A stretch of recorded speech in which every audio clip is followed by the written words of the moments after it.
Hi, it's Dwyer. GamblersAdvisory.com, a free site. BettingAngle.us, a free site. It is January 27th, 2025. Remember, the opinion you should follow should be your own. Just consider this video to be a second opinion from a complete stranger online. Now, this Canelo-Crawford fight has a lot of people buzzing. Some highly technical types, real masters in the ring. Shakur Stevenson, Timothy Bradley, and many of you believe that Terence Crawford is going to shock the world, right? They believe that Crawford is going to go to 168, and they believe that Crawford is going to take Canelo's titles, establish himself as even more dominant than he's currently thought of. Right? Crawford, of course, is a future first ballot Hall of Famer right now. But the fire still burns. He's a competitor. Whatever he's done to date, to him, is not enough. Right? There's another mountain to climb. It's a contemporary. It's Saul Alvarez. Now let's talk about a few things here. Let me just point out that one of the best things about YouTube is that the people on YouTube are really self-employed. I don't have an editor. I'm not sitting in meetings harmonizing my opinion with political correctness.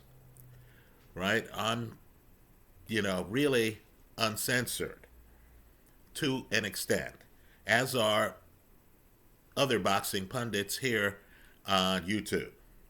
Right? So sometimes the things I say that sound self-evident to me, I realize are not in tune with what's being said on traditional media outlets and what the public thinks. And that's okay. I'll let the chips fall where they may. You know, when you're watching an award show, let's say the Oscars, and they're naming the best actor, right? Part of the award is what that individual did in their film. But there's another part of the award. It's based on who's giving the award. Right? It's based on their values. It's based on what's happening with the crowd. Right? Just understand that. Only part of these athletic awards, these sports titles, where there is not a stopwatch, where there's actual performance judging by boxing judges or, ice skating judges. Wherever people are actually judging others in some kind of American Idol type of setting, understand the winner has to do with a lot of the preferences of the judges. And the judges are not immune to public pressure. Right? So let me just say this. NFL. If you don't agree with what I have to say, please tell us about it in the comment section of this YouTube video. I just want a robust discussion, not an echo chamber. Right? In the NFL, there's a contest right now. Who's going to win NFL MVP? And understand, the playoffs don't count. The vote takes place after the regular season. We're not supposed to look at playoff games. So who's going to win the NFL MVP? I'm just telling you that there's a crowd out there. There's a culture out there where we're not going to give you a lot of MVPs if you don't have a single ring on your finger. You need to win a Super Bowl. Hell, you need to at least get to a Super Bowl for us to then say, okay, look, here's your third MVP. Right? Until then, we have to protect the brand. I'm just telling you, this is how a lot of people think. We have to protect the brand. Right? We have to think about who we've given MVPs to in the past. And if no MVP winner in the past has won 3 MVPs without a single ring, we're going to punish you. Whatever you did in the regular season. They're going to be voters just feeling uneasy about your candidacy. So this year, Lamar Jackson has better regular season numbers than Josh Allen. That's the reality. He's very important to his team. Right? Gamblers know it. It's very different to bet on the Ravens with Lamar Jackson than it is to bet on the Ravens without him. That's even with Derrick Henry. Right? But understand, there's going to be hesitancy. Because Allen's already won 2. So if I have 1 vote, and the vote's between Lamar Jackson's only won 2. So if I have 1 vote, and here's Josh Allen, and he's been a great quarterback for a long time, hasn't made a Super Bowl himself, but he also has not won an MVP in the past. Right, here he is out there just like Joel Embiid was when Joel Embiid beat Joker in questionable MVP voting. Right, there's that share the wealth, shine the light on a guy who's been a stud for years. Especially when the other guy, even though we're talking about the MVP, hasn't done enough to win that third MVP. Because even though the award is on this season, just understand that Lamar is being judged by a different standard than Josh Allen. Right? Lamar's the guy we're supposed to give a third MVP to. Without any rings. Right? I'm just telling you the ringless part of it is a big part of it. Right? A lot of voters are going to say, wow, it looks to me like Lamar may have had the better year. But he's already won 2. Right? Understand that criteria theoretically shouldn't even come into the equation. It always does. Right? A Karl Malone is going to win an MVP over a Michael Jordan. Even when Jordan's winning rings. Right? Because we're going to think to ourselves, wow, I heard about Jordan gambling on a golf course. Right? Jordan went through that period of time where he walked away from the sport. Worse yet, he embarrassed basketball. Because he actually went to play baseball. It wasn't like the brother said, my father died, I'm distraught, I'm walking away from sports. No, he said, my father died, I'm distraught, I'm walking away from your sport. I'm still going to be in the game. Only it's going to be with the Birmingham Barons in baseball. Right? We punish people. That's the reality. Right? Poor Joker. All I could say is he's the best player in basketball.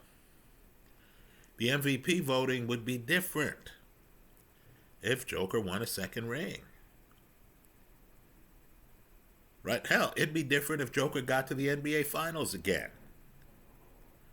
But we see him with multiple MVPs. We start doing the math. We start saying, wow, the guy already has as many MVPs as Larry.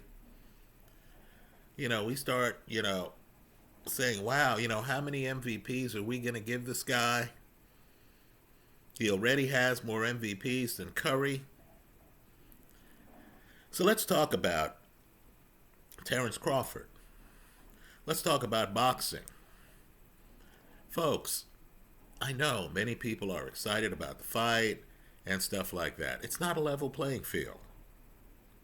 Let's stop kidding ourselves. Right? I was watching that Crawford-Madrimov fight. I couldn't have been the only person who had this thought. Fight goes the distance. The judges start announcing their scorecards. Truth be told, I thought Crawford won the fight. Right? But I was wondering who the judges were going to give it to. Because Crawford, let's be blunt here, did not win that fight by that much. You understood the fight was close enough where there could have been a judge who legitimately thought, a judge or two, who legitimately thought that Madrimov beat him. As they read the judges' scorecards, I was just wondering, wow, is this the end of Crawford's unbeaten streak? Now let's look at Madrimov, because this matters. We need to actually talk about it. We need to think about it in moments like this. Right? Madrimov wasn't that known. He wasn't a Manny Pacquiao. You understood that the performance that Crawford gave, if he were fighting a Manny Pacquiao, a fighter who was loved, wouldn't have been enough to beat Pacquiao. Same performance as Madrimov. Because we would have thought, how can we put you ahead of the Pacquiao brand if the fight is close and you're trying to win it off jabs and you never hurt the opponent? You never dropped the opponent. This isn't a Roy Jones, James Toney type of performance where we have to give it to you. Right? This isn't Russell Westbrook averaging a triple-double where we have to give it to you. No, this is within our discretion. Why? Because your opponent was lesser known. Because you were the person in the ring with a chance at history, not your opponent. Now, folks, in the comment section, let me challenge my own audience here. Tell us whether you think if Madrimov, who fought Crawford at 154,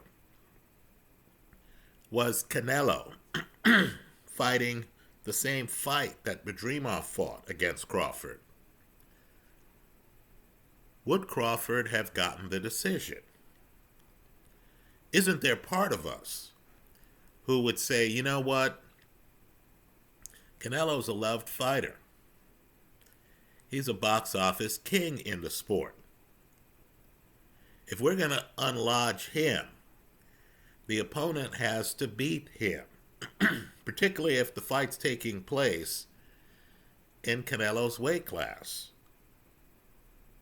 Right? Crawford is the guy coming up into the weight class. We don't care what Crawford did before, because that was at 147. That was at 140. That was at 135. That was in other weight classes. In this weight class, where Canelo is king, doesn't Crawford have to do more than Canelo to beat Canelo, to get the victory? Now just understand, That Madrimov fight wasn't in Canelo's weight class. That Madrimov fight was 14 pounds below Canelo's weight class. So now Crawford, after a less than scintillating fight against a 154 pounder, is supposed to shake off ring rust, right? Because Canelo's been active. Crawford is supposed to shake off ring rust. He's supposed to fight Canelo in Las Vegas, 14 pounds above where his less than scintillating performance took place, against a fighter who is more loved than Crawford. Don't believe me? Just look at the history of paydays the fighters have had. Right? That Crawford top rank situation was so contentious it led to litigation. Right? Whereas Canelo can walk in and say, I want $30 million. Crawford hasn't had that history.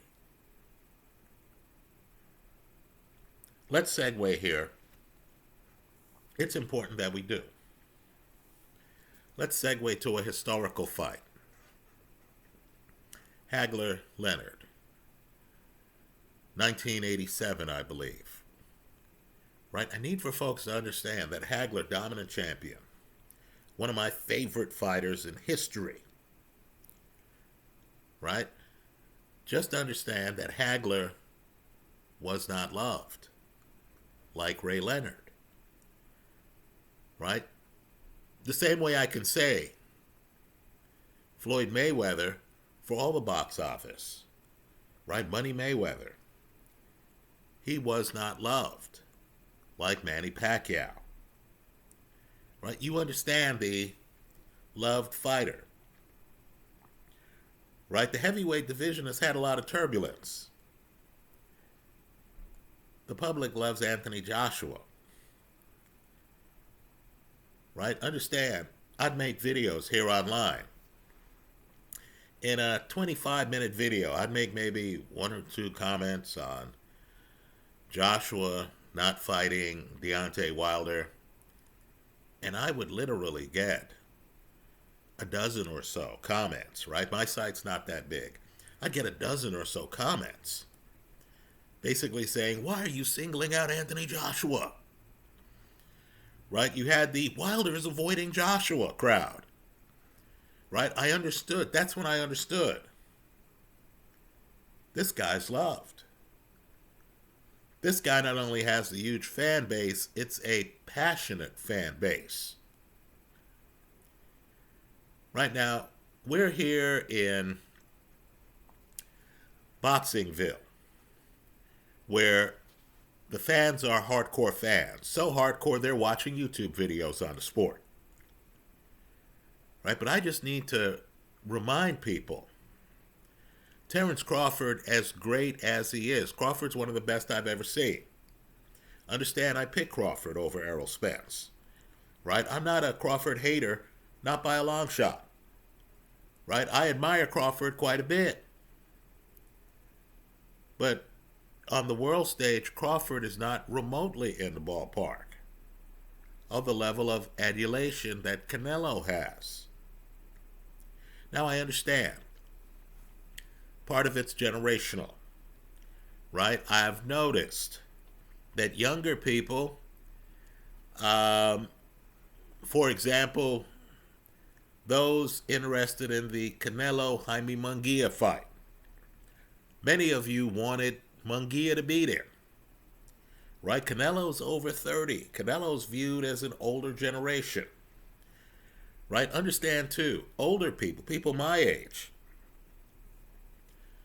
were in love with Julio Cesar Chavez. Chavez is the big brand. To them, Canelo isn't as loved as he is with people around Canelo's age. But I need for folks to understand, Canelo has been getting paydays for years that very few outside of Anthony Joshua can get. Right? Canelo is the box office here. Canelo is the king here. Now, Marvin Hagler wasn't loved. Ray Leonard was. Right? At the time, many of us, let me raise my hand, thought Ray wouldn't go the distance with Marvin. Marvin Hagler was that dominant. Right? We were wondering if Ray would go the distance with Marvin. Ray had been out of the ring. The idea of Ray coming back to boxing was big. So that's a rare outlier fight where a challenger fought the incumbent. The incumbent was a legitimate, dominant champion, had been for years. Right? Fought people like John the Beast Mugabe, did not go the distance, Mugabe. Right? Fought countless others. Was dominant. And because the Manny Pacquiao figure, we'll call it, was able to go the distance, throw flurries, do better against Marvin Hagler than most, the judges went with him. You don't have that here. Right? Terence Crawford isn't Ray Leonard. Right? Ray Leonard was an Olympic gold medalist. People were on the Ray Leonard bandwagon from when Ray was an amateur. Understand, Leonard himself is interesting because Leonard was running the streets. Leonard is actually a Babe Ruth figure. Right? Some of the guys he fought were more dedicated to boxing than him. Wilfredo Benitez, for example. Right? But Ray was so talented. Well, just understand, you don't have that here. I believe you have a situation where fans are going to hold Crawford to a higher standard. If you're a bettor on this fight, you need to realize that. The feeling is, among many, you have to beat the champ to take his title. Canelo's not coming down to 147. We don't consider Crawford to be the real champ at 154. Right? No, Crawford's coming up to 168 to fight Canelo, who is more of the Manny Pacquiao figure than Crawford. Right? Crawford's going to have to damn near be perfect to convince us that he has beaten Canelo. Right? Crawford's going to have to put on the kind of performance, right? Ali Liston, the first fight. Right? Roy Jones, James Toney. Let's remember, Roy Jones at one point drops James Toney in that fight. It was shocking. By the middle of that fight, you understood Jones is just too damn fast for James Toney. Folks, Crawford is a scientist. His game is subtle. Right? He doesn't have the hand speed of a Roy Jones or a Ray Leonard. Right? Crawford's real brilliance was that he's a different person every fight, and he was getting stoppages for the longest time. Look at his record. He's a knockout puncher. Right, folks? In terms of great chins in boxing, please consider Canelo.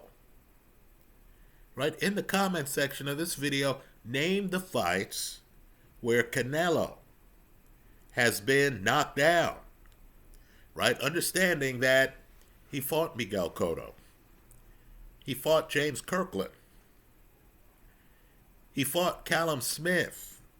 He fought Kovalev. Folks, these are rough and tumble guys. These were guys known for knocking people down. Right? He fought Berlanga. He fought Munguia. Look at the knockouts. Right? Berlanga went some long period of time where opponents didn't make it out of the first round. Right, folks? Where are the fights where Canelo's chin betrayed him? How many fights did Canelo have against Gennady Golovkin? Right? These are punchers. Again, where are the fights where Canelo's chin betrayed him? Now here he is fighting a guy who has a lot of ring rust on him. I understand behind the scenes, Crawford is diligently in the ring like Ray Leonard was before the Hagler fight. Okay, we get it.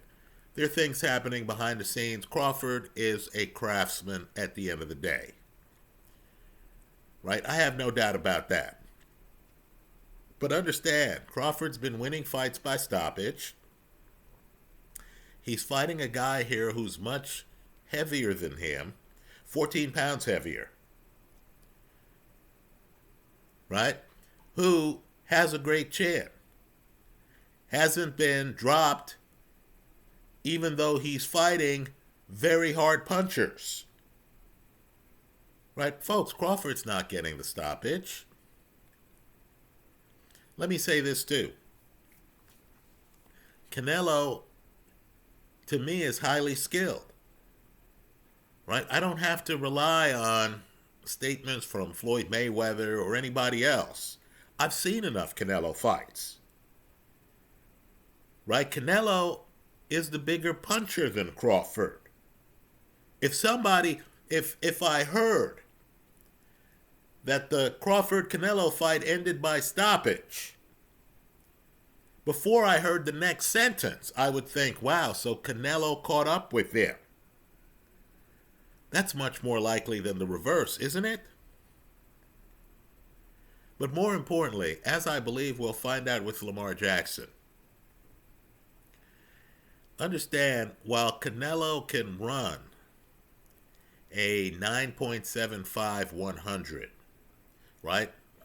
By analogy, not literally, right? But while Canelo can run a 9.75 100 and be awarded the decision here, right? All he has to do is be competitive with Crawford, quite frankly. Crawford has to run a 9.6, right? Crawford has to be down around Usain Bolt speed to win here, right? It has to be clear cut.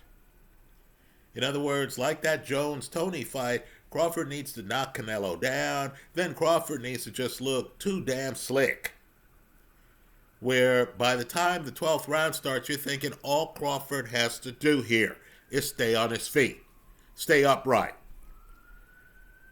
Right? Because we're not going to give Canelo's title at 168 away to some guy who comes in the ring and expects us to give him the benefit of the doubt in a photo finish. Right? So let me just say, if you're a casual fan of boxing and you look at the records and you see everything Crawford has done, and, Canelo, let's face it, has stayed at the ball so long that people are starting to criticize him for things he hasn't even done. Right? It's like he clearly beats Golovkin in that third fight, but of course that's not the narrative. The narrative is, wow, Canelo waited a long time, kept us waiting a long time for that third fight. He made sure Golovkin was a little bit too old. Right? We're hearing, okay, Canelo was beating Golovkin up, but Golovkin came back a little bit in the second half of the fight, and Canelo couldn't stop an old man. Right? That's the way we are in boxing. We turn on greats. But what we're not going to do, unless the fighter is Marvin Hagler, what we're not going to do is see a great fighter make a robust defense of his title and then give it to a guy who's not even from the division, who just flurried in the last 20 seconds of rounds and moved away from him. Right? Understand, if you watch this fight and Crawford is moving away from Canelo like Jermell Charlo did, Crawford's not going to get the decision. Right? How many rounds did you give Jermell Charlo in that fight against Canelo? Can't Canelo just come in, be aggressive, right? Try to hunt Crawford down, land some punches, look like he's engaged in the fight, just like Hagler did. Right, folks, if Canelo fights the fight that Marvin Hagler fought in 1987, he'll be awarded the decision. Because he's not fighting Ray Leonard. He's fighting Terence Crawford. Right? He's not fighting a guy who enters the ring with some kind of glow. Right? With the cute nickname, Sugar Ray Leonard. Right? And the aura that is celebrity. Right? As I say here in practically every other video, life's unfair. I'm not saying this is the way it should be. I'm just saying this is the way it is. Right? Boxing doesn't have a stopwatch. Stopwatch sports are different. If a stopwatch was involved, we could look at the stopwatch and then say, okay, Terence Crawford just ran a 9.6. Canelo ran a 9.65. Crawford's the winner. That's not boxing. In boxing, we sit there. We see Jersey Joe Walcott knock down Joe Louis twice. Right? Louis, by the way, is leaving the ring before the scorecards are announced because Louis himself thinks he's lost the fight. And judges are there pondering it, right? They're looking at the fight. It's the later rounds. They're still scoring. And they say, wow, am I going to give the great Joe Louis a loss here? Which one of these two men is better for boxing? Joe Louis, who's been champ for years, who beat Max Schmeling in a big fight,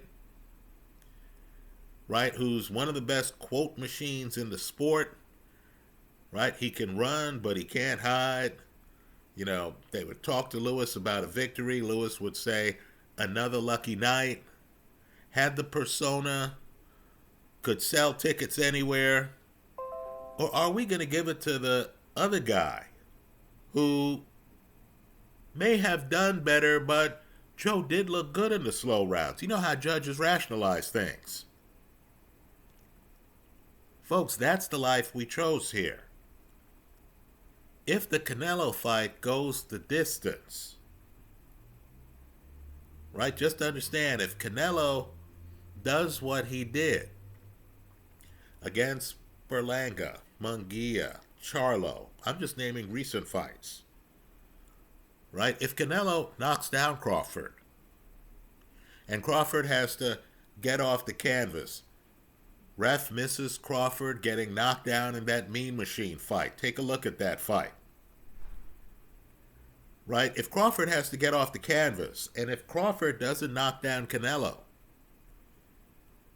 and Canelo is spirited, he's not a pocket, he's not a potted plant. Canelo's actually there throwing hard punches.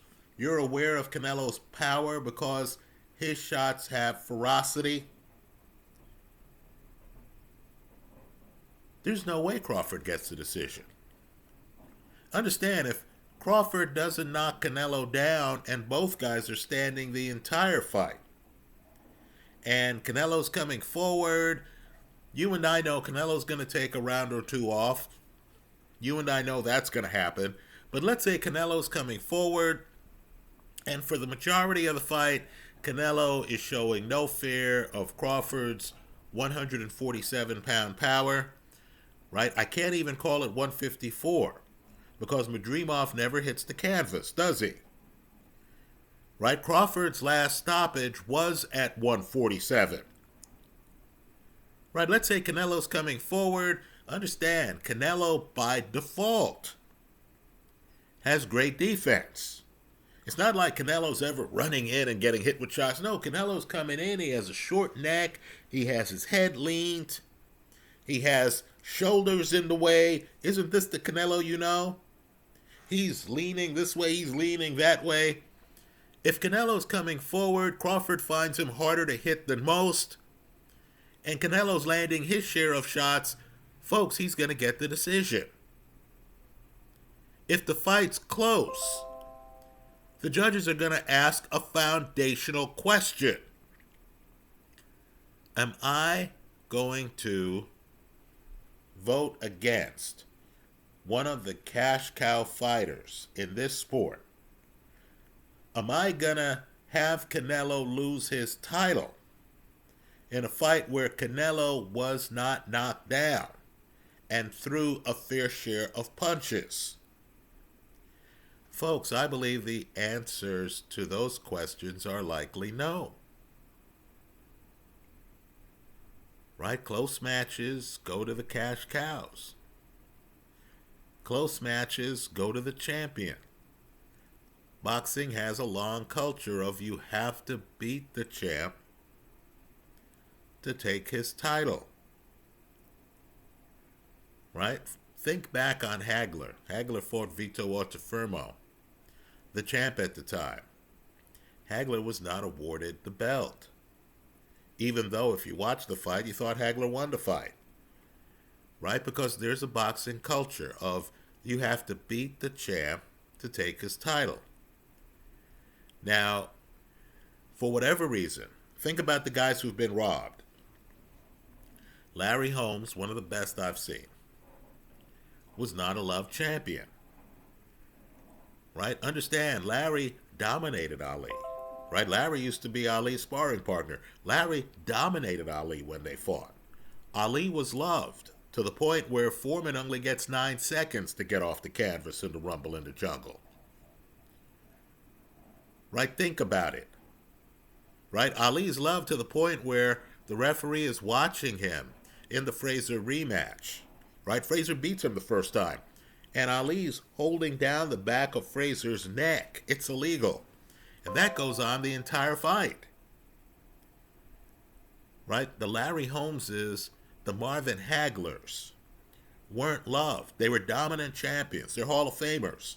But they weren't loved. Right? So Larry's fighting an unbeaten Michael Spinks, an Olympic gold medalist, by the way. Right? And somehow they thought what Michael Spinks did was enough for Larry's title. I need for people to revisit that fight. Had Larry won that fight, he would have either tied or surpassed Rocky Marciano's record. As I believe Lamar Jackson's going to find out. You have people who feel it's their mission to protect certain standards in the sport. And just like Lamar is not going to get the benefit of the doubt because he has no rings and 2 MVPs already, right? He's not going to get the benefit of the doubt in a vote on whether he should get the MVP this season or whether Josh Allen should get the MVP this season. Right? I believe Larry Holmes was up against it because there were people out there who thought, you know what? Does Larry Holmes deserve to start his record with as many wins as Rocky Marciano had when Marciano walked away? Holmes was unbeaten at the time. You don't have any dynamic like that with Canelo. With Canelo, all you have is a cash cow king, right? Who, is like Magic Johnson. Many people don't even know Canelo's real name. The nickname has stuck, right? As an aside, Irvin Johnson thought that the nickname Magic would last maybe a year and a half into his pro career. He didn't understand his own celebrity. Right? Here I have Terrence Crawford. By the way, that's what we call him, right? Terrence Crawford. I guess if you're from Nebraska, if you're a Crawford fan, you call him Bud. Right? The Bud brand isn't as big as the Canelo brand. How is Bud going to come up to 168 and make the case for us to dislodge Canelo as the reigning champ? Folks, that's a steep climb. That's a big ask. If you're a gambler, you need to think about the politics of the sport before you bet money on that big fight. Those are my thoughts. Let me hear yours. I know there's going to be a crowd out there that says, look, boxing should be like track and field. Right? We should just view things objectively. We should ask the question, who won the fight? And we should disregard who's the champ. We should disregard who's the cash cow. Right, folks? If you think that's the way life works, tell us about it in the comment section of this video. I don't. Right? If you're a big underdog like Ali was, you need to have the champ so mastered that he gives up his title on his stool. That's how that fight ended. Right? If you're the underdog like Roy Jones was against James Toney, you need to not only have more speed and more power, more athleticism than James Toney, you need that moment in the fight, the highlight moment, where you knock Toney down, where you hit him, he wasn't expecting it, he then awkwardly stumbles backward, falls in the corner. You need that moment. Crawford's going to need that moment. Without it, his chances of winning this fight are slim. Right? Let me just add one more line here. I initially thought Crawford had a chance. Then I saw the Madrimov fight. Then I was waiting to find out who won that fight. I had to ask myself, Rich, what the hell are you doing? You think this guy, who you're waiting to find out whether he beat this relative unknown at 154, is going to beat Canelo at 168? I just realized the odds were much steeper than I had initially envisioned. Those are my thoughts. I look forward to yours in the comment section of this YouTube video. Thanks for stopping by.